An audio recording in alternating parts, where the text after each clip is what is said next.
Boa noite, pessoal. Espero que todos estejam bem. Mais uma quinta-feira aí, mais uma palavra pra gente, né?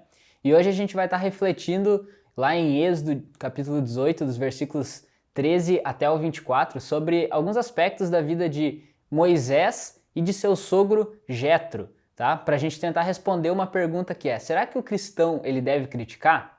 Mas antes da gente ler esse texto, eu queria dar uma explicada um pouco do que aconteceu na vida de Moisés até aqui, né? Ele nasceu hebreu, né? Porém, ele nasceu em um tempo onde os hebreus eram escravos lá no Egito. Mas desde novo, desde criancinha, ele foi adotado pela realeza egípcia e foi criado pelos egípcios. Mas já quando adulto, Moisés um dia viu um guarda oprimindo um hebreu e sentiu raiva disso, e ao defender esse hebreu, ele acabou matando esse guarda. E com medo de Moisés ser morto por esse crime que ele havia cometido, ele fugiu para a terra de Midian. Lá ele conheceu e se casou com Zípora, que era filha do sacerdote Jetro. Depois de 40 anos em Midian, Moisés foi chamado por Deus para liberar o povo de Israel do cativeiro lá no Egito. Assim ele foi para lá, passou todo o período das 7 pragas, ele acabou que Deus liberou o povo, né, da escravidão, eles passaram pelo Mar Vermelho e eles começaram a sua jornada no deserto, né, nos seus primeiros meses, rumando ao Monte Sinai. E é nesse contexto que esse texto está inserido. No meio dessa viagem, após ouvir tudo que Deus tinha feito pelo povo de Israel, Jetro decide ir visitar o seu genro Moisés. Então, vamos ler o texto. Êxodo, capítulo 18, dos versículos 13 até o 24. No dia seguinte, Moisés assentou-se para julgar as questões do povo, e este permaneceu em pé diante dele, desde a manhã até o cair da tarde. Quando seu sogro viu tudo o que ele estava fazendo pelo povo, disse: "Que é que você está fazendo? Por que só você se assenta para julgar, e todo este povo espera em pé desde a manhã até o cair da tarde?" Moisés lhe respondeu: "O povo me procura para que eu consulte a Deus. Toda vez que alguém tem uma questão, esta me é trazida, e eu decido entre as partes, e ensino-lhes os decretos e leis de Deus." Respondeu o sogro de Moisés: "O que você está fazendo não é bom. Você e o seu povo ficarão esgotados, pois essa tarefa é pesada demais. Você não pode executá-la sozinho. Agora ouça o meu conselho, e que Deus esteja com você. Seja você o representante do povo diante de Deus e leve a Deus as suas questões. Oriente-os quanto aos decretos e leis, mostrando-lhes como devem viver e o que devem fazer. Mas escolha dentre todo o povo homens capazes, tementes a Deus, dignos de confiança e inimigos de ganho desonesto. Estabeleça-os como chefes de 1.000, de 100, de 50 e de 10. Eles estarão sempre à disposição do povo para julgar as questões. Trarão a vocês apenas as questões difíceis. As mais simples decidirão sozinhos.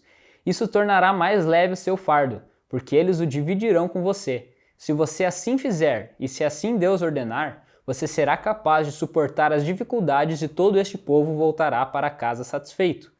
Moisés aceitou o conselho do sogro e fez tudo como ele tinha sugerido.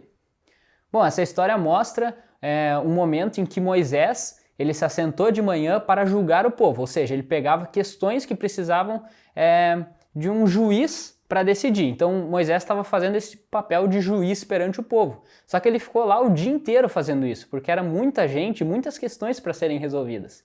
E Jetro, observando isso, ele aconselhou Moisés a fazer diferente.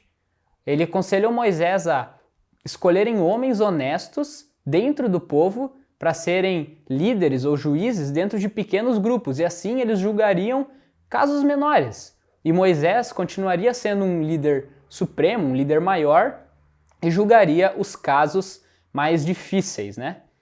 O que essa historinha tem para nos acrescentar? Vamos ver. Bom, é comum nós termos críticas, né? Porque apesar, todos somos diferentes. E todos também temos a mesma capacidade de errar. Assim, podemos criticar. A gente vê nessa história que Jetro acabou criticando Moisés.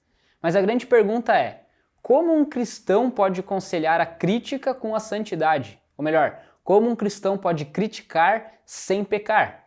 E é isso que a gente vai ver analisando algumas características de Moisés e de Jetro nessa história.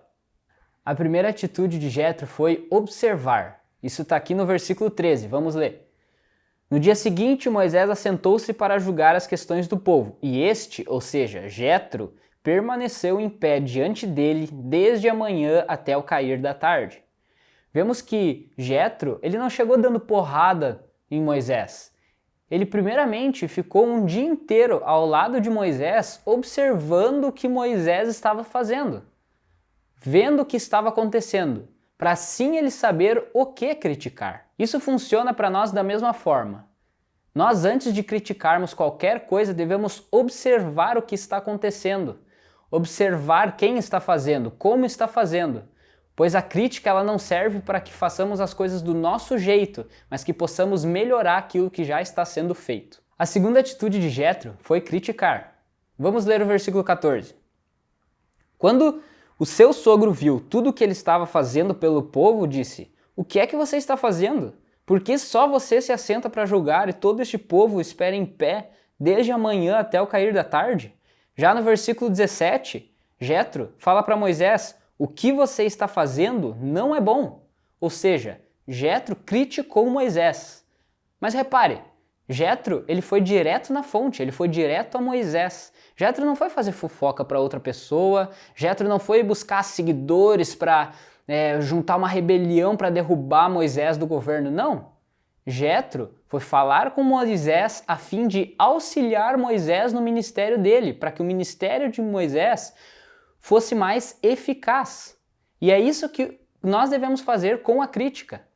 A crítica nunca deveria dividir ou até dificultar relacionamentos. Pelo contrário, a crítica deve sempre fortalecer os relacionamentos.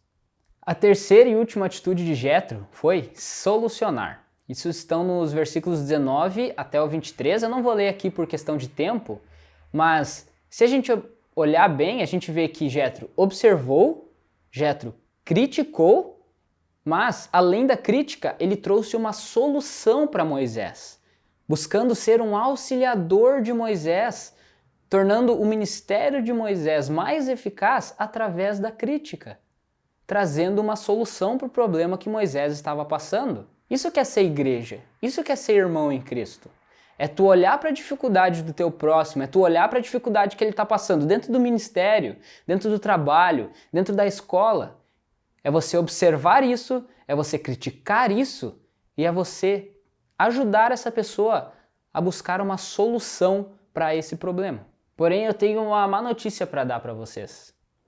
Nem sempre vamos estar na posição de criticar, na posição de Jetro. Digo mais, na maioria das vezes vamos estar na posição de Moisés, onde seremos criticados. E qual foi a atitude de Moisés? Moisés se humilhou. Vamos ler o versículo 24. Moisés aceitou o conselho do sogro e fez tudo como ele tinha sugerido.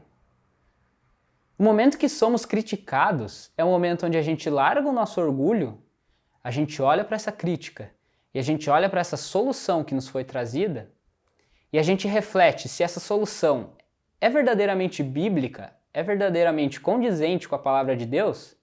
Por que não podemos mudar a forma do que a gente está fazendo? Por que não podemos fazer diferente?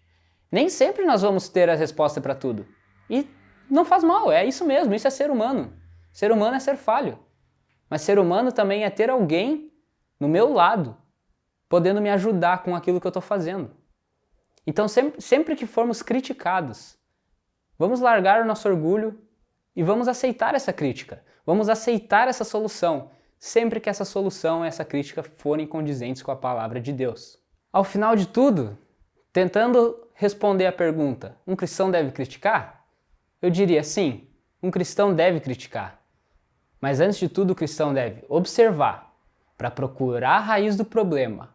Aí sim, criticar para apresentar esse problema e depois ajudar a buscar uma solução. E sempre que criticado, ser humilde para aceitar a solução bíblica. Então que entendamos que devemos sim ser críticos na igreja, no trabalho, na escola, na família, mas que devemos ser críticos buscando ser cooperadores para o reino de Deus e não divisores da família dele. Bom, era isso que eu tinha para trazer para hoje. Espero que isso seja de grande edificação para as nossas vidas e que a gente possa estar refletindo sobre esse texto. E desejo a todos vocês um bom resto de semana. Tchau!